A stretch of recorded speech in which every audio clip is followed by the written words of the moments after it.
థియేటర్లలో సినిమాలు ఆశించిన విజయాన్ని అందుకోకపోతే దాని కథ అక్కడితో ముగిసిపోయిందని అనుకునే రోజులు పోయాయి. ఇప్పుడు ఓటీటీ వేదికలు సినిమాలకు సెకండ్ లైఫ్ ఇస్తున్నాయి. దీనికి ఉదాహరణగా ప్రభాస్ నటించిన ది రాజా సాబ్ నిలిచింది. బాక్సాఫీస్ వద్ద నిరాశపరిచిన ఈ చిత్రం డిజిటల్ ప్లాట్ఫామ్లో మాత్రం అద్భుతమైన స్పందనను సొంతం చేసుకొని మరోసారి ప్రభాస్ స్టార్డమ్ ఎంత బలంగా ఉందో నిరూపించింది. జనవరి నుంచి జూన్ 2026 వరకు భారతీయ ఓటీటీ ప్లాట్ఫామ్ల ప్రదర్శనపై విడుదలైన ఓర్మాక్స్ స్ట్రీమ్ వ్యూ నివేదిక ప్రకారం ఈ ఏడాది తొలి 6 నెలల్లో అత్యధికంగా వ్యూస్ సాధించిన దక్షిణాది చిత్రంగా ది రాజా సాబ్ అగ్రస్థానంలో నిలిచింది. జియో హాట్స్టార్లో స్ట్రీమింగ్ అయిన ఈ మూవీ ఏకంగా 17.5 మిలియన్ వ్యూస్ నమోదు చేయటం విశేషం. థియేటర్లలో ఆశించిన స్థాయిలో వసూళ్లు రాకపోయినా ఓటీటీలో మాత్రం ఈ సినిమా పూర్తి భిన్నమైన ఫలితాన్ని సాధించింది. మారుతి దర్శకత్వంలో తెరకెక్కిన ఈ హారర్ కామెడీలో ప్రభాస్ కొత్త తరహా లుక్లో కనిపించారు. మాలవిక మోహనన్, నిధి అగర్వాల్, రిద్ధి కుమార్ కీలక పాత్రలు పోషించారు. విడుదలకు ముందు సినిమాపై భారీ అంచనాలు నెలకొన్నప్పటికీ ప్రేక్షకుల అంచనాలను పూర్తిగా అందుకోలేకపోవడంతో బాక్సాఫీస్ వద్ద ఆశించిన విజయాన్ని నమోదు చేయలేదు.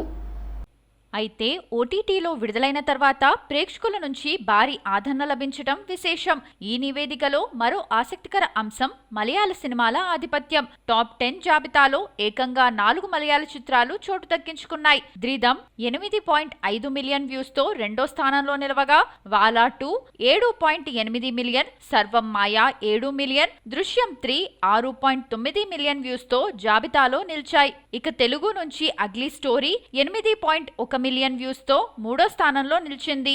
అఖండ 2 6.6 మిలియన్ వ్యూస్ తో 8వ స్థానంలో నిలవగా, Arjun son of Vyjayanthi 6.5 million views తో 9వ స్థానాన్ని దక్కించుకుంది. తమిళం నుంచి బ్లాస్ట్ 6.8 మిలియన్ వ్యూస్ తో 7వ స్థానంలో, యూత్ 4.6 మిలియన్ వ్యూస్ తో 10వ స్థానంలో నిలిచాయి. Tollywood young hero Kiran Abbavaram, Sri Gauripriya జంటగా నటిస్తున్న చెన్నై లవ్ స్టోరీ సినిమా ట్రైలర్ను మేకర్స్ తాజాగా అఫీషియల్గా రిలీజ్ చేశారు. ఈ ట్రైలర్ రిలీజ్ అయిన కొద్దిసేపటికే సోషల్ మీడియాలో మంచి స్పందనను అందుకుంటూ సినీ అభిమానుల దృష్టిని ఆకర్షిస్తోంది. ప్రేమ, భావోద్వేగాలు, విధి కలిసి ఓ అందమైన ప్రయాణంగా ఎలా మారుతాయో ట్రైలర్లో మేకర్స్ చూపించారు. స్టీవెన్, నివి అనే ఇద్దరు యువతీ యువకుల ప్రేమ కథ చుట్టూ ఈ సినిమా సాగనున్నట్లు ట్రైలర్ ద్వారా తెలుస్తోంది. ప్రేమలోని ఆనందం, బాధ, కలలు, జీవితాన్ని మార్చే కీలక క్షణాలను డైరెక్టర్ హృదయంగా ఆవిష్కరించినట్లు కనిపిస్తోంది. ముఖ్యంగా కిరణ్ అబ్బవరం, శ్రీ గౌరీప్రియల మధ్య కెమిస్ట్రీ, భావోద్వేగ సన్నివేశాలు ప్రేక్షకులను ఆకట్టుకునేలా ఉన్నాయి.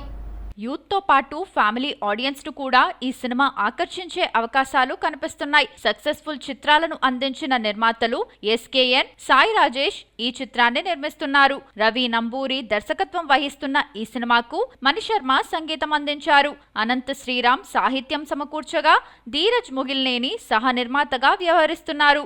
ఈ రోజు నుంచి మీరు నా దేవత, నేను మీ బానిస అంటూ పలికిన డైలాగ్స్ హైలైట్ గా నిలిచాయి. ప్రేమ కథలను ఇష్టపడే ప్రేక్షకుల కోసం నిజాయితీతో కూడిన భావోద్వేగభరితమైన యూత్ఫుల్ లవ్ స్టోరీగా ఈ చిత్రాన్ని తెరకెక్కించినట్లు ట్రైలర్ స్పష్టం చేస్తోంది. ఇప్పటికే సినిమాపై మంచి అంచనాలు ఏర్పడ్డాయి. తాజా ట్రైలర్ తో ఆ అంచనాలు మరింత పెరిగాయి. ఈ చిత్రం జూలై 24న ప్రపంచవ్యాప్తంగా థియేటర్లలో విడుదల కానుంది. ఈ ఏడాది రావాల్సిన ఎన్టీఆర్ డ్రాగన్ 2027 జూన్ 11న రిలీజ్ అవుతోంది. మార్చ్ 19, జూన్ 4న రావాల్సిన టాక్సిక్ ఎట్టకేలకు ఆగస్టు 26న ముహూర్తం చూసుకుంది. షూటింగ్ పూర్తయిన జైలర్ 2 రిలీజ్ డేట్ రాలేదని సూపర్ స్టార్ ఫ్యాన్స్ ఫీల్ అయితే అక్టోబర్ 15న వస్తున్నామని అనౌన్స్ చేశారు. సమ్మర్లో రావాల్సిన వెంకటేష్, త్రివిక్రమ్ ఆదర్శ కుటుంబం అక్టోబర్ 2న రిలీజ్ అవుతుందని అఫీషియల్గా అనౌన్స్ చేశారు. చాలా పెద్ద సినిమాల రిలీజ్ డేట్ విషయంలో క్లారిటీ వచ్చినా విశ్వంబర, స్వయంభూ ఎప్పుడు వస్తాయో తెలియడం లేదు. విఎఫ్ఎక్స్ బాగా రాలేదని ఏడాది నుంచి విశ్వంబరాను చెక్కుతూనే ఉన్నారు. సీజీ వర్క్ ఓ కొలిక్కి వచ్చిందన్న టాక్ వచ్చినా రిలీజ్ డేట్ మాత్రం ప్రకటించడం లేదు. ఓటీటీ కాకుండా సినిమాని రిలీజ్ చేయలేరు. ఈ రూల్ అన్ని పెద్ద సినిమాలకి వర్తిస్తుంది. మరోవైపు బడ్జెట్ ఏమో 400 కోట్లు దాటిపోయింది.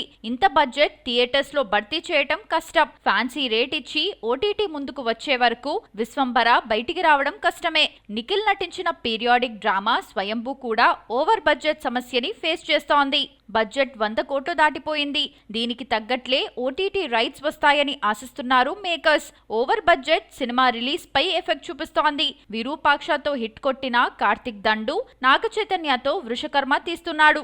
భారీ సెట్స్ వేసి సినిమా తీయడంతో బడ్జెట్ దాదాపు 100 కోట్లకు చేరింది. థియేట్రికల్ రైట్స్ తీసుకోవడానికి జీ సంస్థ ముందుకు రావడంతో త్వరలో రిలీజ్ డేట్ కు నోచుకోనుంది. భారతీయ సంస్కృతి జీవన విధానంలో విడదీయరాని భాగమైన పవిత్ర ఇతిహాసం రామాయణం ఇప్పుడు వెండితెరపై సరికొత్త చరిత్ర సృష్టించేందుకు సిద్ధమైంది. నమిత్ మల్హోత్రా అత్యంత ప్రతిష్టాత్మకంగా నిర్మిస్తున్న ఈ దృశ్య కావ్యం భరతభూమి నుంచి ప్రపంచ యవనికపైకి తన మహాప్రయాణాన్ని అధికారికంగా ప్రారంభించింది. గ్లోబల్ వైడ్ గా విడుదల కానున్న మోస్ట్ అవైటెడ్ ట్రైలర్ కు ముందు దేశ రాజధాని న్యూఢిల్లీలో ప్రథమ్ సంకల్ప్ పేరిట నిర్వహించిన ట్రైలర్ లాంచ్ ఈవెంట్ సినీ చరిత్రలోనే ఒక మైలురాయిగా నిలిచిపోనుంది. రామాయణంలోని విలువలతో దేశాన్ని ఏకతాటిపైకి తెచ్చిన సెంటిమెంట్ ను గౌరవిస్తూ దేశ హృదయమైన ఢిల్లీని ఈ కార్యక్రమానికి వేదికగా ఎంచుకున్నారు. ఈ వేడుకలో రామాయణ చిత్రంలోని ప్రధాన తారాగణమంతా తొలిసారిగా ఒకే వేదికపై సందడి చేయడంతో అభిమానుల కోలాహలం అంబరాన్నంటింది. భారతీయ సినీ పరిశ్రమకు చెందిన పలు తరాల అగ్ర నటీనటులు ఒకే చోట చేరటం ఈ ఈవెంట్ కే హైలైట్ గా నిలిచింది. ఈ సినిమాలో నటీనటుల ఎంపిక ఇండియన్ సిల్వర్ స్క్రీన్ పైనే ఒక సంచలనంగా మారింది. శ్రీరాముడిగా రణబీర్ కపూర్ కనిపించనున్నారు. సీతాదేవిగా సాయి పల్లవి తన హుందాతనం, కరుణతో కూడిన నటనతో ప్రాణం పోయనుంది.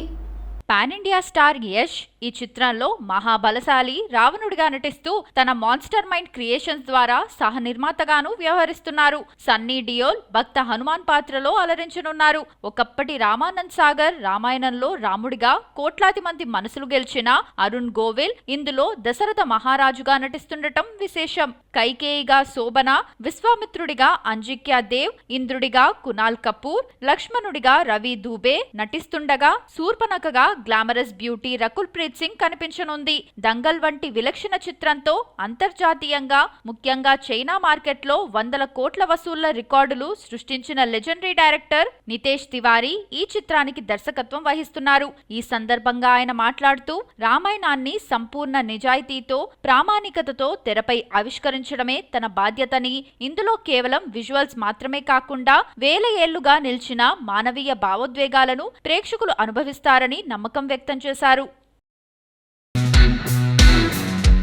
మలయాళ సినీ పరిశ్రమలో గత కొన్నేళ్లుగా వరుస విజయాలతో ప్రత్యేక గుర్తింపు తెంచుకున్న దర్శకుడు గిరీష్ ఏడి ప్రేమలు సినిమాతో దేశవ్యాప్తంగా గుర్తింపు పొందిన ఆయన బెత్లెహెమ్ కుటుంబ యూనిట్తో మరో ప్రేమ కథతో ముందుకు వస్తున్నారు.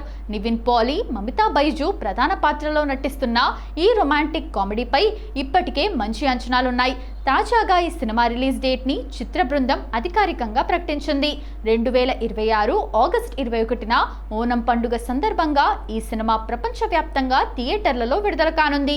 రిలీజ్ డేట్ ను ప్రకటిస్తూ హీరో నివిన్ పోలీ తన సోషల్ మీడియా వేదికగా కొత్త పోస్టర్ను విడుదల చేశారు. పోస్టర్ విడుదలైన వెంటనే అభిమానుల్లో సినిమాపై ఆసక్తి మరింత పెరిగింది. ఓనం సీజన్ ను లక్ష్యంగా చేసుకుని వస్తున్న ఈ చిత్రం బాక్సాఫీస్ వద్ద గట్టి పోటీని ఎదుర్కోనుంది. అదే సమయంలో పృథ్వీరాజ్ సుకుమారన్ నటిస్తున్న ఖలీఫా, దుల్కర్ నటిస్తున్న ఐయామ్ గేమ్ చిత్రాలు కూడా విడుదల కానుండడంతో మలయాళ బాక్సాఫీస్లో ఆసక్తికరమైన పోటీ నెలకొనబోతోంది. బెత్లెహెమ్ కుటుంబ యూనిట్ కథ ఎమోషనల్ ప్రేమ కథగా సాగుతుంది. ఈ చిత్రాన్ని ఫహద్ ఫాసిల్, దిలీష్ పోతన్, శ్యామ్ పుష్కరన్లు భావనా స్టూడియోస్ బ్యానర్ పై సంయుక్తంగా నిర్మిస్తున్నారు. ఇక నివిన్ పాలీ విషయానికొస్తే ఆయన ఇటీవల ప్రతిఛాయ చిత్రంలో కనిపించారు. ఒక టెక్ ఎంటర్ప్రీన్యూర్ తన తండ్రి మరణం వెనుక ఉన్న కుట్రను ఛేదించే కథతో తెరకెక్కిన ఆ చిత్రం ప్రేక్షకులను ఆకట్టుకుంది. ప్రస్తుతం ఆయన రాఘవ లారెన్స్, రవి మోహన్లతో కలిసి బెన్స్ చిత్రంలో నటిస్తుండగా నయనతారతో కలిసి చేస్తున్న డియర్ స్టూడెంట్స్ విడుదల కోసం కూడా అభిమానులు ఎదురుచూస్తున్నారు. మరోవైపు మమితా బైజు కెరీర్ కూడా వేగంగా ముందుకు సాగుతోంది. ప్రేమలు విజయంతో దేశవ్యాప్తంగా గుర్తింపు తెచ్చుకున్న ఆమె ఇప్పుడు తలపతి విజయ్ నటిస్తున్న జననాయగన్ చిత్రంలో కీలక పాత్రలో కనిపించనున్నారు. వరుస క్రేజీ ప్రాజెక్టులతో బిజీగా ఉన్న మమితా బైజు బెత్లెహెమ్ కుటుంబ యూనిట్ ద్వారా మరో విజయాన్ని తన ఖాతాలో వేసుకోవాలని భావిస్తున్నారు.